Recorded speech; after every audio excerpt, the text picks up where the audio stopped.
Gunung Nago di Pawalimo, nampak nandari Kampus Sunan, tolong jawe salam dari Ambo, Firman Waripin, walau kita nak berjawe tangan, Assalamualaikum warahmatullahi wabarakatuh. Bapak Ibu, para pemirsa Celoteh Wanipin, pada hari ini di Celoteh Wanipin kedatangan seorang narasumber yang luar biasa. Kenapa saya katakan luar biasa? Beliau adalah anggota DPRD Kabupaten 50 Kota 4 periode. Dan tentunya dengan menjadi anggota Dewan 4 periode ini bukanlah hal yang mudah. Dan tentunya ini sesuatu yang luar biasa. Selain itu, beliau adalah Ketua BM PAN Provinsi Sumatera Barat. Kemudian lagi beliau Ketua DPD Partai PAN Kabupaten 50 Kota. Dan juga pernah menjadi pimpinan Dewan. Siapakah beliau? Beliau itu ada di samping saya, Bang Marsanova Andesra. Selamat siang, Bang. Selamat siang. Iya. Selamat datang, Bang, di Celoteh Wanipin.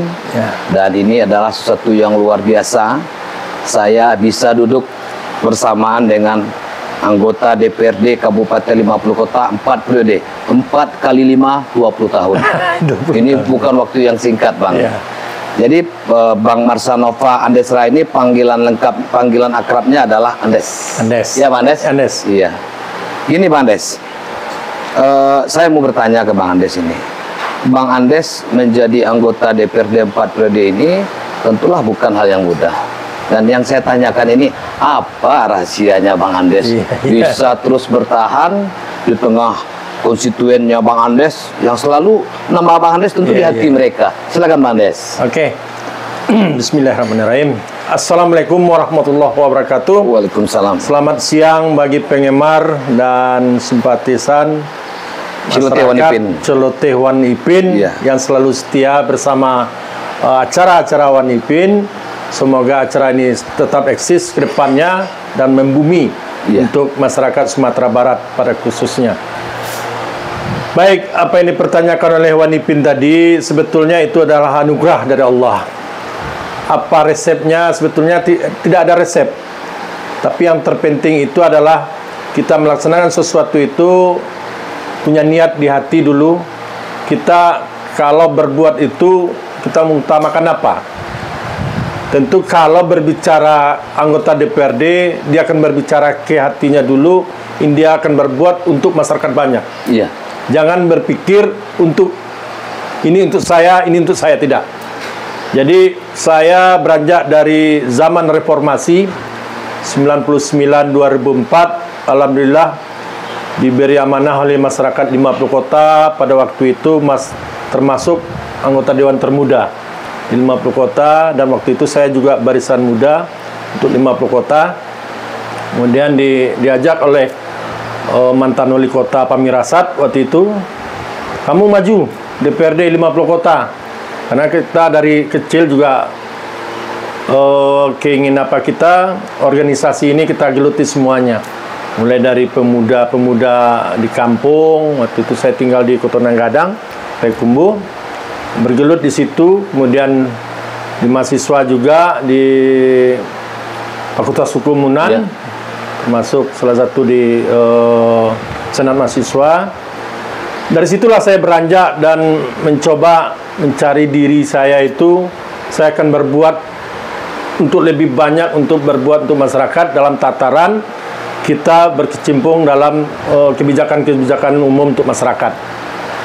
Alhamdulillah ini sudah kita lalui reformasi itu.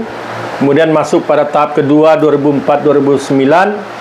Diberi amanah lagi, duduk lagi dan menjadi pimpinan Dewan pertama waktu itu dari Partai Amanat Nasional, dan sampai sekarang. Memang kita vakum 2009 itu karena di undang aturan partai kita 2 kali berturut-turut tidak dibenarkan lagi maju di kabupaten.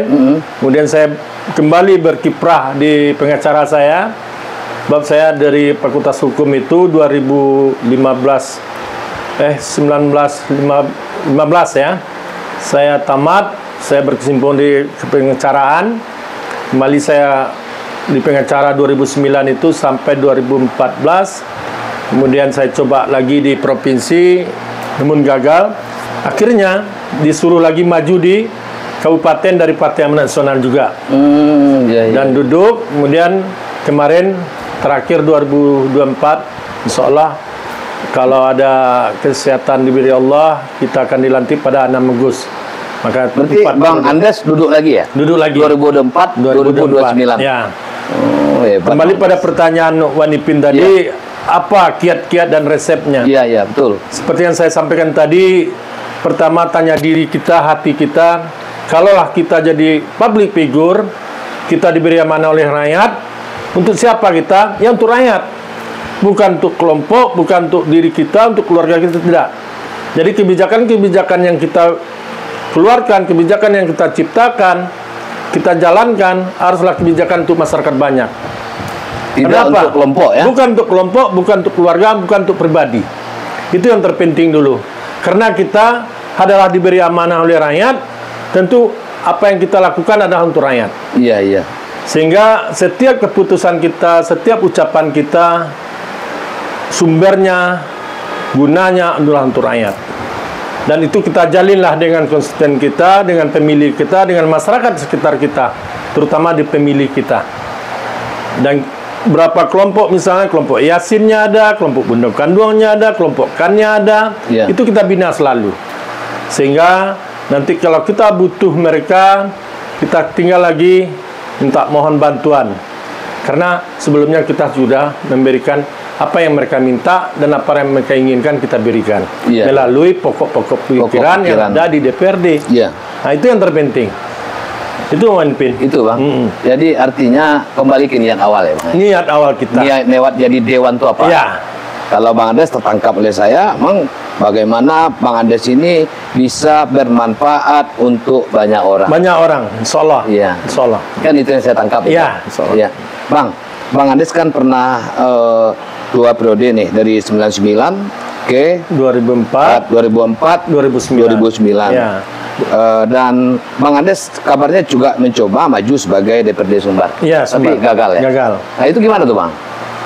Sebetulnya kegagalan kita itu waktu itu kita mencoba, karena di daerah kita juga kursinya kecil, 5 kursi. 5 kursi ya? 5 kursi, partainya waktu itu 14. Kita coba maju, dan suara kita banyak. Daripada yang duduk waktu itu, lebih banyak kita dari partai lain ya. Tapi partai saya waktu itu tidak banyak suaranya juga ya? Iya, suaranya orang lain. Suara partai banyak? Suara partai banyak. Suara kita banyak, 9.700. Waktu itu Pak Supardi itu sekitar 7.000-an lah. 7.000-an. Tapi mereka didorong di caleg-caleg di bawah kan. Iya. Itu kegagalan kita. Didorong oleh caleg-caleg yang ada di kabupaten ya. Di kabupaten. Iya, di caleg yang di satu dapil dan satu partai untuk utusan ke provinsi. Iya. Jadi kalau ada dorongan dari caleg di bawah, misalnya kita nomor 1, nomor 2, nomor 3, nomor 4, itu harusnya suaranya kita banyak juga jadi dapatlah kursi 1. Tapi setelah Abang gagal menjadi calon anggota DPRD, dan Abang maju lagi lagi di 2019 sampai 2024 ini tanggal 6 Agustus lagi. Dan akhirnya Abang buktikan kepada masyarakat, inilah sosok Marsanova Andesta selaku wakil rakyat bisa terpilih di periode yang ketiga kan? Alhamdulillah sekarang kan dipercaya oleh kawan-kawan di DPRD sebagai Ketua Badan Kehormatan. Badan BK ya? Ketua BK. Ketua BK. Jadi bagaimana kita, kan Dewan ini, anggota DPRD ini kan dibilang orang anggota Dewan terhormat. Kalau memang dibilang terhormat, makanya kita minta kepada kawan-kawan di lembaga itu, bagaimana kita memberi yang terhormat juga pada masyarakat kita. Betul Bang. Satu lagi Bang, ini Pilbub semakin dekat, Pilwako juga semakin dekat, Pilgub Sumbar juga dekat. Sama-sama lah kan? Sama-sama dekat lah. Artinya tidak berapa bulan lagi kita akan mengikuti pemilihan untuk menentukan siapa bupati, siapa wali kota, dan siapa gubernur. Ini di Partai PAN selaku sesepuh PAN lah. Sesepuh PAN Sumbar itu saya lihat sosok Abang dan sosok yang lain kan masih eksis sampai hari ini. Alhamdulillah. Bagaimana Abang melihat Pilgub Sumbar ini dari sudut pandang Abang nih? Ini perlu juga analisa-analisa Abang menakar Pilgub Sumbar. Karena saya rasa lebih objektif karena Abang tinggalnya di Kabupaten 50 Kota. Kalau saya tanya anggota Dewan Padang nanti pasti tidak objektif jawabnya. Ini pasti banyak kepentingan. Hari ini kita podcast dengan Bang Andes. Bagaimana menurut sudut pandang Abang terkait dengan Pilgub Sumbar hari? Siapa yang layak memimpin Provinsi Sumatera Barat ini ke depan? Silakan Bang. Oke. Kalau saya melihat Sumatera Barat kita pada hari ini, kalaulah dibilang pendapat saya sangat sedih juga lah kita melihat perkembangan kita Sumatera Barat. Rasanya tahun kemarin, 5 tahun kemarin atau 10 tahun kemarin kita ke Padang, kayaknya tidak ada perubahan. Masih seperti itu. Seperti itu aja, dan tidak ada banyak pembangunan yang sangat bisa kita tonjolkan lah. Tapi saya melihat begini, Sumbar ini perlu dipimpin oleh orang-orang yang cerdas, tegas, dan berani. Tegas dan berani. Kenapa saya bilang cerdas? Cerdas itu kalau dibilang ke ranah Minang, orang Sumatera Barat, tidak pandai saja loh. Pandai-pandai. Pandai-pandai. Kalau pandai lain konotasinya. Kalau pandai dinyo saja. Kalau pandai-pandai itu adalah konotasinya besar, luas. Bade pandai-pandai. Yo basobok je orang si A, baca ro ngecek jinyo. Betul. Basobok je orang pusat, baca ro ngecek jinyo. Nah, jadi pemimpin seperti itu harus kita ciptakan di sini. Pandai-pandai nyoka pusat. Kemudian apa? Tegas. Yang tegas. Yang salah bilang salah. Yang benar bilang benar. Jangan yang salah dibenarkan karena ini kelompok kita. Karena kelompok kita yang dia berbuat salah. Tapi ketika kita sampaikan pada umum, kita benarkan. Itu nggak boleh. Nggak masuk itu. Nggak masuk. Jadi dia harus tegas orangnya ini. Pemimpin itu harus tegas. Kalau yang salah kelompoknya, orang-orangnya bilang salah, beri sanksinya. Kemudian yang berani, yang seperti saya bilang tadi, dia harus berani berbuat, berani bertanggung jawab. Berani berbuat seperti apa? Berbuatlah untuk masyarakat banyak. Jangan berani berbuat untuk kelompoknya saja, untuk orang per orang saja, untuk dirinya saja, tapi untuk orang banyak. Kalau sudah 3 tipe ini dimiliki oleh pemimpin kita, insya Allah Sumatera Barat ini akan maju. Kita akan kejar lagi Riau yang sudah jauh meninggalkan kita. Lihatlah Pekanbaru pembangunannya. Lihatlah Jambi. Jambi kita, menurut saya kalah juga kita. Saya sering ke Jambi. Kalau kunker saya sering ke Jambi, ke Riau. Apalagi Pekanbaru, Mandes. Nggak susah kita. Untuk kalau pemikiran saya 20 tahun kita tinggal dari Pekanbaru itu. Artinya pemimpin ke depan harus bisa bagaimana membuat Sumatera Barat sejajar dengan provinsi-provinsi yang sudah berkembang. Gitu ya, betul ya. Kalau dulu orang tuh belajar ke kita semua. Riau, pokoknya keliling-keliling Jambi ke kita. Contohnya aja lah. Dulu ada sentral-sentral di Sumbar ini. Iya kan? Banknya di sini apa? Semua pusatnya di sini. Di sini di Padang. Hari ini pindah. Jangan di kami hitamkan. Ini kan gara-gara tsunami. Enggak, bukan. Jangan bilang, oh awak kan kena tsunami, kena gelodo. Enggak, itu. Cobalah kalau pemimpinnya arif dan punya jiwa yang saya bilang tadi, saya rasa itu tidak akan lari semuanya. Seperti itu. Seperti itu, Bang. Baik, Bang. Jadi memang Sumatera Barat dalam kondisi tidak baik-baik saja. Ya, Bang. Perkiraan saya bukan tidak baik-baik saja. Saya melihat itu boleh juga dibilang seperti itu. Kita belum maju. Kalau bahasa ekstrimnya masih Sumatera Barat tertinggal. Bergerak di tempat kita baru. Sumatera Barat tertinggal ya, Bang ya? Tertinggal. Dengan daerah lain. Mungkin kalau diurut, mungkin nggak tahu saya berapa nih provinsi di Sumatera ini. Mungkin kita beringan dengan Bengkulu kayaknya. Bengkulu ya. Mungkin. Ya Bengkulu juga udah mulai nih, Bang. Udah maju. Udah mulai menyusul Ya. Sumatera Barat ini. Ya, bisa. Dan tentunya ke depan Sumatera Barat, rakyat Sumatera Barat harus menentukan bulan November Ya. siapa yang berhak memimpin Sumatera Barat ini. Dan tentunya ini semuanya kita serahkanlah Ya. ke tangan rakyat Sumatera Barat ya, Bang ya. Iya. Nah, Ya, itu sampai sekarang yang maju siapa sekarang? Ada berapa orang untuk apa? nama-nama yang Ya, muncul ya. ya. Ada Buya Mayaldi selaku petahana. Yang dua Bapak Ganepri, Rektor UNP yang 3 periode, juga Ketua Rektor. Kemudian Kapten OTW Epi Ardiasda. Ada 3 yang baru muncul, yang baru berani menyatakan calon gubernur. Tapi yang terang-terangan sebagai calon gubernur saya lihat memang Kapten Epi Ardiasda. Nah, iya seperti itu. Ya. Dia punya keberanian. Nantilah dia pikiran dengan kapal apa dia mau berlayar kan, tapi Ya. dia berani. Saya maju. Iya. Nah, itu sebagai penilaian tuh masyarakat kita. Nah, ketegasan perlu, berani perlu. Itu Pangkalnya adalah berani dulu. berani. Nanti lah yang penting intinya punya niat. Punya niat dia. Artinya sama niatnya dengan Manis. Iya, insyaallah. Bagaimana rakyat Sumatera Barat bisa sejajar dengan rakyat-rakyat kota besar lainnya, Iya. Pak, ya. Seperti Pekanbaru. Kita kan tidak harus Iya. memberi kepada individunya. Iya. Kita bangunlah daerah kita ini. Dengan kita membangun berarti kita juga memberi kemudahan pada masyarakat kita. Transportasinya, Iya. ekonominya, pasarnya tertata gitu. Itu Iya. Nah, itu Pilgub. Pilgub Nah, Sumatera Barat. Kita minta juga dari penilaian Abang lagi. Dari Pilwako Kota Padang. Kalau kita minta nanti dari Kota Padang anggota DPRD-nya, ragu juga saya, bukan saya.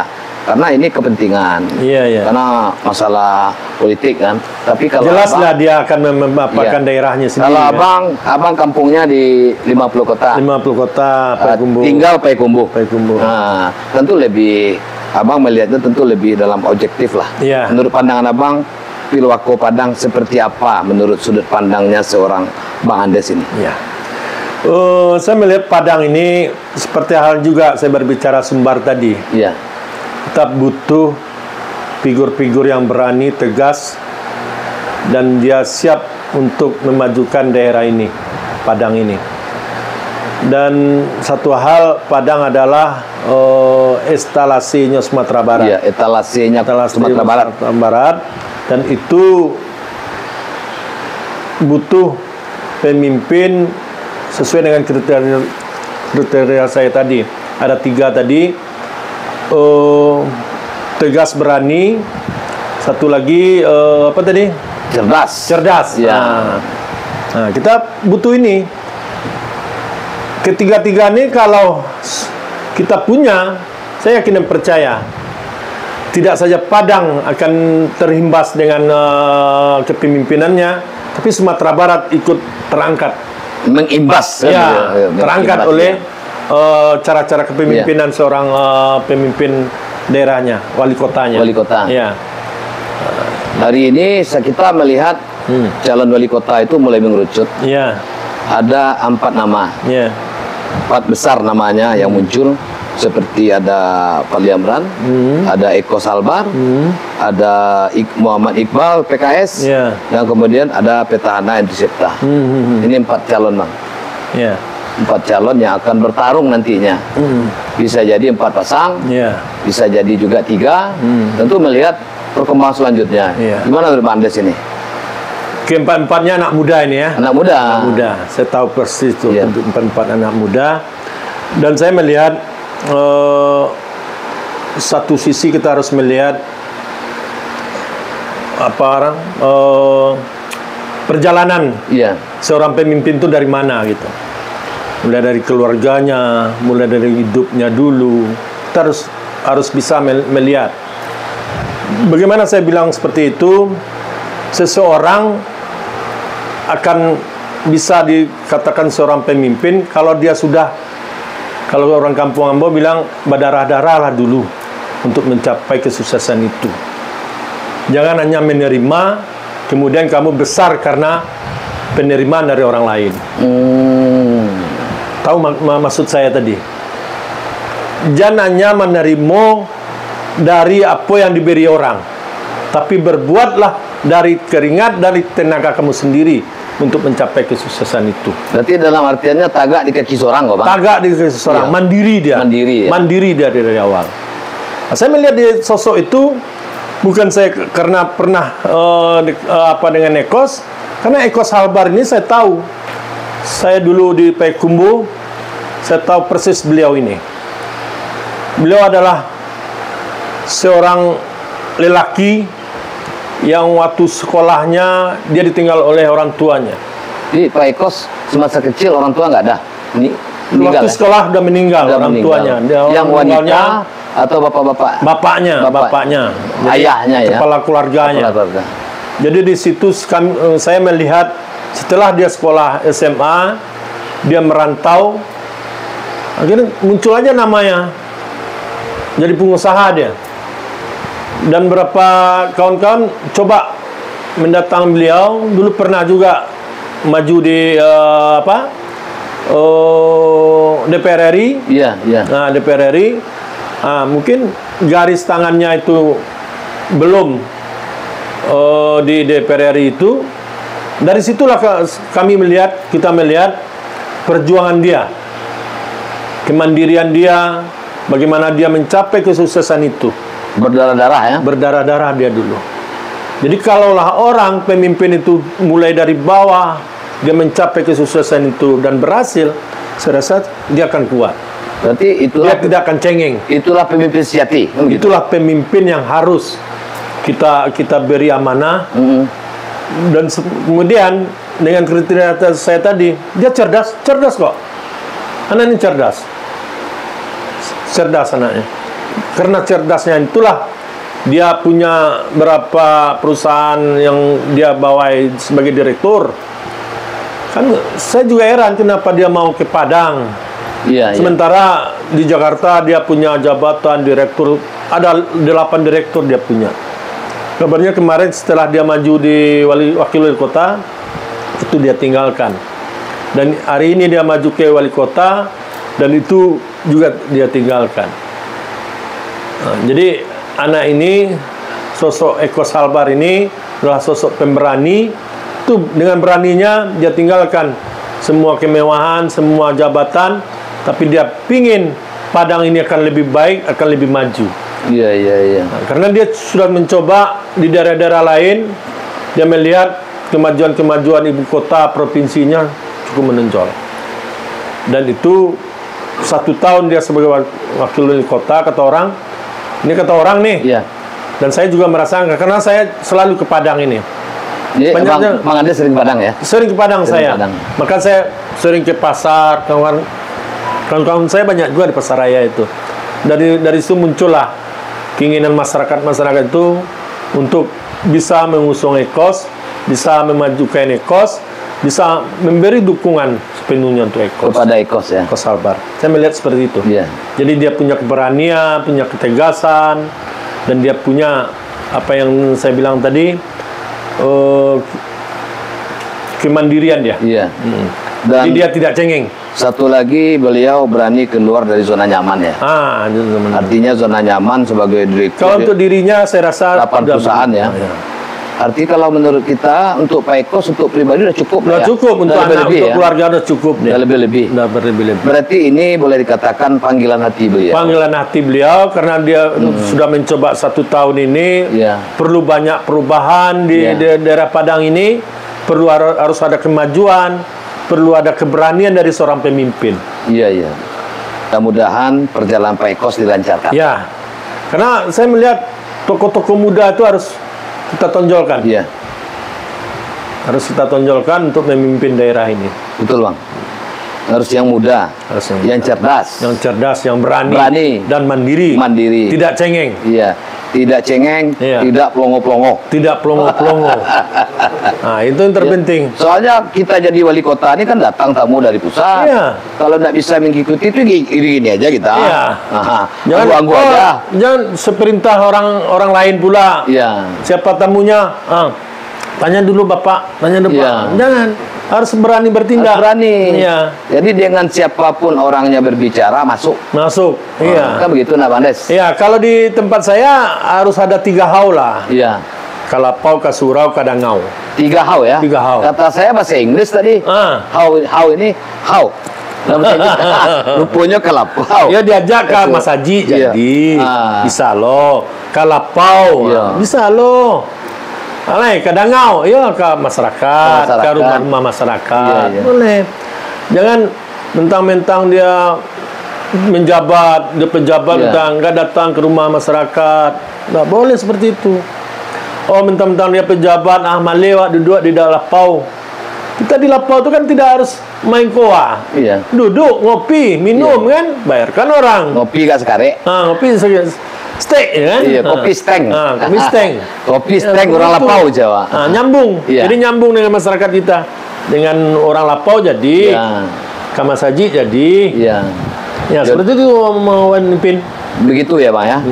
Ya, mungkin kita berharap calon-calon wali kota ini memang betul-betul nampak laci tangannya, nampak laci tangannya. Tapi yang disampaikan Bang Andes tadi, beliau mengupas sosok Ekos yang cocok memimpin Kota Padang ke depan 2024-2029. Bukan dalam pengertian yang lain tidak cocok, cocok juga, tapi yang pas. Yang pas. Jangan pas main domino, yang pas tapi tidak masuk ada. Tidak masuk. Karena menurut Bang Andes itu yang berani. Kemudian cerdas. Mandiri. Mandiri ini pengertiannya adalah berdiri di kaki sendiri. Suksesnya karena diri dia. Tidak berdasarkan embel-embel di belakang. Itu Bapak Ibu. Itu sosok pemimpin ke depan yang dibutuhkan oleh Kota Padang. Barangkali bincang-bincang kita dengan Bang Andes kita cukupkan dulu sampai di sini.